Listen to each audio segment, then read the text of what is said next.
Hello दोस्तों, आज मैं आपको देखिए रेलवे का जो है एएलपी में 2018 में पूछा गया जो क्वेश्चन है ना, उसका मैं जो आप लोगों को जो देखिए डेमो में करवा रहा हूँ। इसमें देखिए 2018 में जो जीके जीएस का जो भी क्वेश्चन आया हुआ था है ना, उसको ज़रा आप लोग देखिए 2018 में जो आया था क्वेश्चन ये आपका एएलपी टेक्नीशियन का है। समझा, आज मैं इसको करवाऊँगा। तो दोस्तों जो है देखिए आगे जो है मैं आपको बता रहा हूँ और आप लोग ध्यान से ज़रा इसको देखिए कि क्या कैसा कैसा क्वेश्चन आया था 2018 में। तो देखिए पहला क्वेश्चन तो देखिए मैथ का है, तो मैथ तो बन ही जाएगा। देखिए नेक्स्ट में देखिए सेकंड में क्या दिया है कि नेशनल मेरिट ऑर्डर में grand cross commander Ivory Coast Africa के सर्वश्रेष्ठ नागरिक सम्मान को हाल ही में किस भारतीय को प्रदान किया गया था। ये किया गया था प्रणब मुखर्जी को। समझे, प्रणब मुखर्जी को किया गया था। उसके बाद जाके आगे देखिए नेक्स्ट क्वेश्चन आपका जो है, एक मिनट देखिए नेक्स्ट क्वेश्चन क्या कह रहा कि एन एरा ऑफ डार्कनेस पुस्तक जो किसका है, जो कि बड़े पैमाने पे औपनिवेशिक भारत की गंभीर वास्तविकताओं का वर्णन करता है। ये शशि थरूर का था, एन एरा ऑफ डार्कनेस, जो आप लोग जानते हैं। फिर कह रहा देखिए 2017 में भारत में संयुक्त राष्ट्र के सद्भावना राजदूत के रूप में किस प्रसिद्ध व्यक्ति को नियुक्त किया गया था, जिसे सतत विकास लक्ष्यों के बारे में जागरूकता फैलाना था। ये आपका था अशोक अमृतराज। अशोक अमृतराज जो था ये आपका है, जो जिसको क्या मिला था, राजदूत था उस समय में, सद्भावना राजदूत। देखिए आगे देखिए, आगे आपका जो है ये मैथ है। नेक्स्ट देखिए कह रहा केरल में तुम्बा प्रसिद्ध है क्यों, क्योंकि ये एक रॉकेट लॉन्चिंग स्टेशन है। रॉकेट लॉन्चिंग स्टेशन है इसलिए तुम्बा प्रसिद्ध है, आप लोग इसको जानते हैं। कह रहा कि प्रधानमंत्री नरेंद्र मोदी के मंत्रिमंडल के कौन से केंद्रीय मंत्री लोक जनशक्ति पार्टी से जुड़े हुए हैं। ये बहुत ही फेमस पर्सन थे, रामविलास पासवान जी, जो कि अब नहीं रहे हैं इस धरती पे, जानते हैं आप लोग। निम्न में से कौन सी जोड़ी ट्विन प्राइम्स की एक जोड़ी नहीं है। देखिए आपका तो आ गया, ये रीजनिंग आ गया। देखिए ये देखिए कह रहा कि देखिए 14 नंबर का क्वेश्चन कह रहा कि वह प्रक्रिया है जिसमें अम्ल और क्षार मिलकर लवण और जल का निर्माण करते हैं। तो कौन ऐसा प्रोसेस होता है जिसमें अम्ल और क्षार मिलकर एक लवण और जल का निर्माण करता है। तो ये आपको कह सकते हैं न्यूट्रलाइजेशन होता है, मतलब उदासीनीकरण जो होता है। इसमें क्या होता है, अम्ल और क्षार मिलकर लवण और जल का निर्माण करते हैं। निम्नलिखित में से कौन सी भौतिक इकाई एक वस्तु की स्थिर या एक समान गतिशील स्थिति को बदलती है या बदलने का प्रयास करती है। ये फोर्स ही है। जब तक फोर्स नहीं पड़ता, जानते हैं कोई भी वस्तु अपने प्लेस पर से मूवमेंट नहीं करता। आगे देखिए करेक्ट, इनमें से कौन सा उभयलिंगी फूल, उभयलिंगी फूल किसको बोलते हैं, जैसे बायसेक्सुअल जो होता है उसको उभयलिंगी बोलते हैं। जैसे कि मस्टर्ड हो गया, मस्टर्ड मतलब सरसों जो है ये आपका उभयलिंगी हो गया। आगे आपका ये तो रीजनिंग है, मैथ है। देखिए 20 नंबर का कह रहा कि 2016 में ग्रीष्मकालीन पैरालंपिक्स विकलांग एथलीटों के लिए एक प्रमुख खेल आयोजन की मेज़बानी कौन से देश ने की थी। विकलांग वाला जो हुआ था पैरालंपिक्स है ना, उसका ब्राज़ील ने किया था। नेक्स्ट क्वेश्चन है कि पाचन के अंत में जारी ऊर्जा का रूप कौन सा होता है। ये जानते हैं केमिकल एनर्जी होता है, क्योंकि जो भोजन पचता है, डाइजेस्ट होता है, तो वो न्यू फॉर्म में हो जाता है, तो उसको हम लोग क्या बोलते हैं, केमिकल। वैसे आप लोग जानते हैं कि केमिकल चेंजिंग और फिजिकल चेंजिंग क्या होता है। फिजिकल चेंज मीन्स होता है कि ऐसा चेंजिंग जो चेंज होता है, न्यू चीज़ बनता है, बट न्यू होने के बाद फिर वो अपने रूप में ओरिजिनल फॉर्म में आ जाता है, उसको बोलते हैं physical changing. But chemical changing इसके अपोजिट होता है। केमिकल चेंज मीन्स होता है कि कोई ऐसा चेंजिंग जिससे न्यू फॉर्म बने, बट न्यू फॉर्म बनने के बाद वो फिर रिपीट होके ओरिजिनल फॉर्म में नहीं बने। जस्ट लाइक कह सकते हैं आप लोग दूध से दही का जमना है ना, दूध से दही का जमना वो हो गया। और हमारा भोजन का डाइजेस्ट होना, देखिए अभी जस्ट ऊपर में क्वेश्चन था, ये आप कह सकते हैं आपका केमिकल चेंजिंग है। ये आपका रीजनिंग है, रीजनिंग आप लोग जानते हैं। देखिए बहुत सारा क्वेश्चन है जो आपको इस टाइप का क्वेश्चन आपका 2018 में पूछा गया था, जिससे आप एक एक्सपीरियंस ले सकते हैं, समझे, और एक्सपीरियंस लेके फिर इस पर काम कर सकते हैं, क्योंकि अब टाइम बहुत कम बचा हुआ है। देखिए आगे कह रहा है कि एक अवतल दर्पण के वक्ता केंद्र पर एक वस्तु रखी गई है, इसका प्रतिबिंब कहाँ बनेगा, है ना, इसका बनता है फोकस और वक्ता केंद्र के बीच किसी बिंदु पे बनता है। ये क्वेश्चन दोस्त जानते हैं ना, बहुत बार ये क्वेश्चन रिपीट हुआ है कि एक अवतल दर्पण के वक्ता केंद्र पर एक वस्तु रखी गई है। ये क्वेश्चन बहुत बार रिपीट हुआ। ये जो है बीपीएससी टीचर में जो पूछा, ये बीपीएससी टीचर में भी क्वेश्चन पूछा गया है और देखिए एलपी में भी पूछा गया, इसलिए इसको ध्यान में रखिएगा। फोकस और वक्ता केंद्र के बीच होता है कौन, अवतल दर्पण का बात किया जाएगा। तो देखिए नेक्स्ट में कह रहा कि 2017 में इकोनॉमिक्स टाइम ईटी जीवन साफल्य पुरस्कार किसने जीता था। मतलब इकोनॉमिक्स टाइम्स जो है 2017 में कौन जीता था, ये जीते थे वाई.सी. देवेश्वर ने, वाई.सी. देवेश्वर जी ने जीते थे।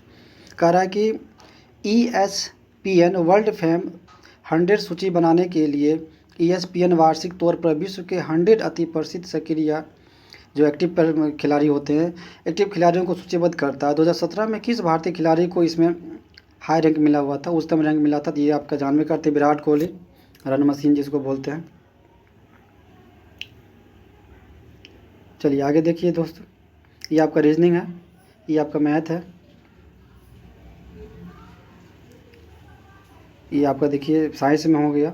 इसको न्यूमेरिकल आपको बनाना पड़ेगा, न्यूमेरिकल बनाए हुए नहीं होगा।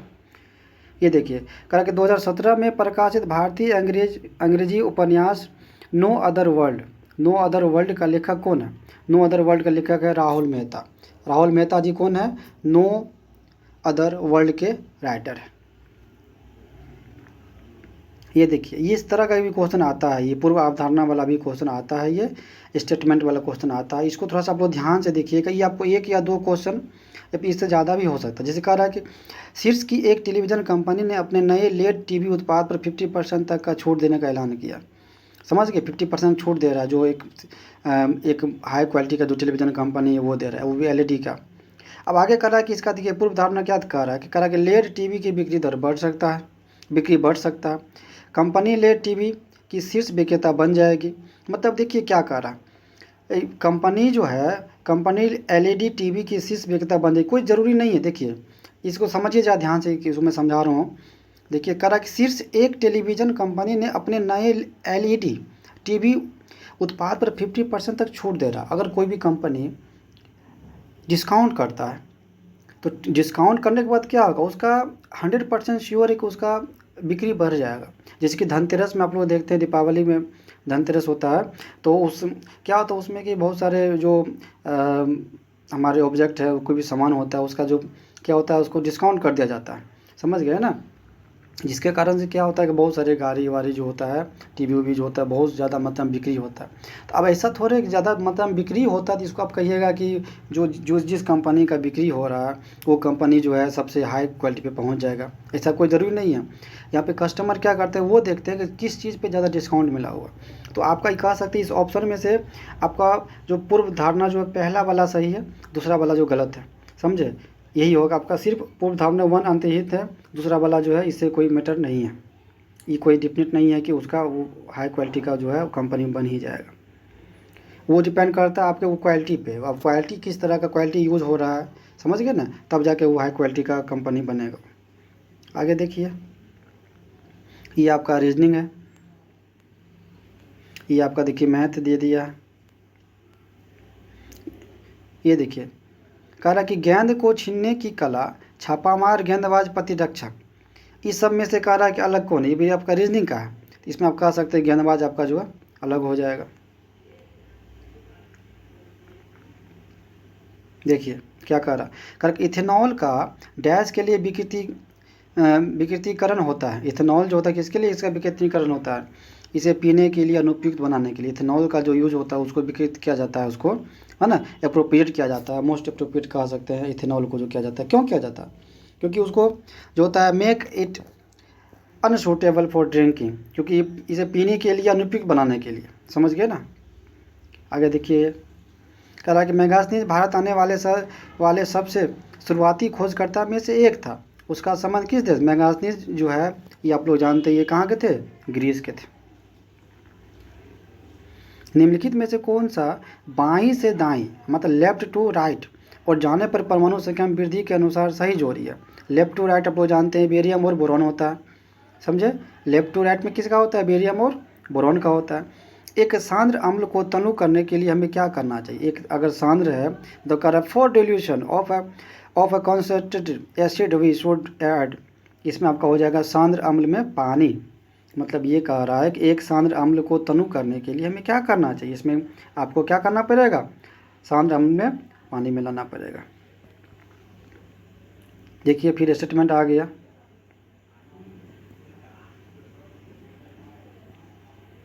आगे देखिए, देखिए इस तरह का क्वेश्चन आपको बहुत काम का चीज़ है, समझ गए ना, इसको इग्नोर नहीं कीजिएगा आप लोग। कह रहा है कि निम्नलिखित में से कौन सी धातु उच्च तापमान पर भी ऑक्सीजन के साथ प्रतिक्रिया नहीं करता है। अगर कौन सा मतलब कि धातु है जिसमें ऑक्सीजन की मात्रा अगर उच्च रहेगा तो भी उस पर कोई भी एक्शन नहीं होगा, तो वो आपका सिल्वर ही है, चांदी ही है, समझे। देखिए पानी के 1 मोल में कितने अणु मौजूद होते हैं, पानी के जो 1 मोल होते हैं उसमें अणु कितने मिले हुए रहते हैं, 6.02 इंटू 10⁻23 अणु होता है। ये आप लोग जानते हैं 6.02 इंटू 10⁻23 अणु होता है। कारण बिजली के प्रतीक आर का प्रयोग किसके लिए किया जाता है। आर मतलब जानते हैं, आर पर रेजिस्टेंस होता है। इलेक्ट्रिक में आर का वैल्यू कितना होता है, रेजिस्टेंस होता है। कह रहा है कि निम्नलिखित जानवरों में से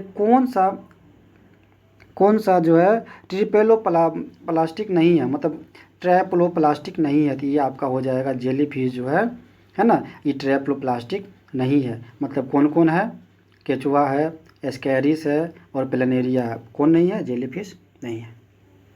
आपका ये मैथ दे दिया। करेक्ट, उस अंग के नाम दे जहाँ भ्रूण विकसित होता है। भ्रूण कहाँ पे विकसित होता है, यूट्रस में होता है, गर्भाशय में होता है। ये आपका रीजनिंग है। देखिए रीजनिंग भी किस तरह का पूछा हुआ वो भी देखिए। मैथ देखिए कोई खास मैथ नहीं पूछ रहा है, देखिए जरा मैथ कहिएगा कि बहुत हार्ड है, ऐसा कोई मैथ नहीं है, मतलब नॉर्मली तरह से पूछा हुआ, जिसका प्रैक्टिस किया हुआ रहेगा वो आपका जो है वो अच्छा स्कोर कर पाएगा। ये देखिए आपका दे दिया, न्यूमेरिकल्स दे दिया। हाँ न्यूमेरिकल्स जरूर थोड़ा सा टफ दिया हुआ, न्यूमेरिकल्स का पता नहीं चल रहा, समझ गया। न्यूमेरिकल्स भी आपको प्रैक्टिस करना पड़ेगा, तब जाके आप न्यूमेरिकल्स को बना पाइएगा। क्योंकि न्यूमेरिकल्स के लिए आपको फॉर्मूला बहुत ज़रूरी है, जिस तरह से मैथ के लिए ज़रूरी है तो उस तरह से इसके लिए भी ज़रूरी है। देखिए कारा 66 का, आधुनिक आवर्त सारणी में किस समूह में ऐसे तत्व शामिल होते हैं जो निष्क्रिय गैसों के रूप में होते हैं। ये आपका हो जाएगा ग्रुप 18। ग्रुप 18 जो है इसमें क्या होता है, आधुनिक आवर्त सारणी में किस समूह में ऐसे तत्व शामिल होते हैं जो निष्क्रिय गैस में, मतलब निष्क्रिय गैस किस में होते हैं, ग्रुप 18 में होता है। रक्त में पाए जाने वाले डैश शरीर में ऑक्सीजन परिवहन के लिए जिम्मेदार होता है। ये आपका आरबीसी है। आरबीसी जो है ये ऑक्सीजन को ले जाने में हेल्प करता है। निम्नलिखित में से किस इकाई ऊर्जा की इकाई के समान है। आप कह सकते हैं इसमें आपका क्या होगा, कार्ज हो जाएगा। कार्ज जो है इसका आंसर हो जाएगा। नेक्स्ट देखिए, नेक्स्ट में आपका ये तो आपका दे दिया। देखिए इसको देख के आपको समझना पड़ेगा, समझ गए ना। इसको टेबल को देख के बनाना पड़ेगा। ये सबका देश का दे दिया है, टेबल के अकॉर्डिंग आप जो है इसको बनाइएगा। ये आपका मैथ दे दिया है। देखिए ये तो आपका ब्लड रिलेशन है। ये देखिए फिर ये स्टेटमेंट फिर आ गया, मतलब स्टेटमेंट 2 से 3 स्टेटमेंट रहेगा, ये कन्फर्म है, समझे। इसमें कोई दुराई नहीं है, स्टेटमेंट 2 से 3 स्टेटमेंट रहेगा। और ज़्यादा उसको अगर हार्ड बनाना है तो उससे ज़्यादा भी पूछ सकते हैं।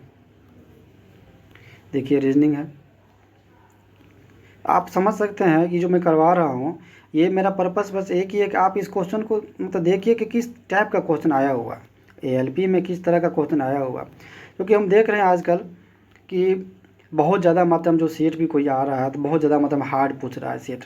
ऐसा कोई बात नहीं है, आप जो नॉर्मली तरीके से जो डेली प्रैक्टिस किए हुए हैं है ना, उनका स्कोर जो अच्छा खासा स्कोर गया जाता होगा। लेकिन जो हार्ड पेपर जैसे कि प्लेटफॉर्म का, बहुत लड़के का देखें एएलपी में जो है अच्छे स्टूडेंट का जो है 50 के नीचे रहा, समझ रहे हैं, 75 में 50 के नीचे रहा। तो कोई अगर डायलॉग देता है कि मान लीजिए 65 मेरा जा रहा, 60 जा रहा, वो है, वो 5 से 10% है, समझे। लेकिन एवरेज की अगर बात किया जाए तो 40 से 45 ही जा रहा है, समझे। तो इसलिए टेंशन नहीं लेना है, मन लगा के पढ़ाई कीजिए। और इस क्वेश्चन को मैंने जो बताया हूँ, इस क्वेश्चन को जो है इसी क्वेश्चन के बेस पे जो है आप प्रैक्टिस लगाइए और ज़्यादा से ज़्यादा जो है क्या कीजिए, प्रैक्टिस करने का काम कीजिए। एक दिन में कम से कम 2 से 3 प्रैक्टिस कीजिएगा ना, ऑटोमेटिक आपका हो जाएगा। ठीक है, तो बताइएगा दोस्तों कैसा लगा आज का वीडियो। ठीक है, मिलते हैं नेक्स्ट वीडियो में, समझे। और ये बताइएगा ज़रा कि जो मैं ये क्लास लिया हूँ इसमें, तो इसमें कहीं अगर किसी तरह का अगर देखिए क्वेश्चन में अगर कुछ हो गया होगा, कोई छूट उठ गया है साइंस में या फिर जीके जीएस में। लेकिन देखिए जीके जीएस हमको लग रहा है कि बहुत कम क्वेश्चन दे दिया, जीके जीएस का जो है ये बहुत ही कम वेटेज दे दिया। चलिए ठीक है, मिलते हैं नेक्स्ट वीडियो में।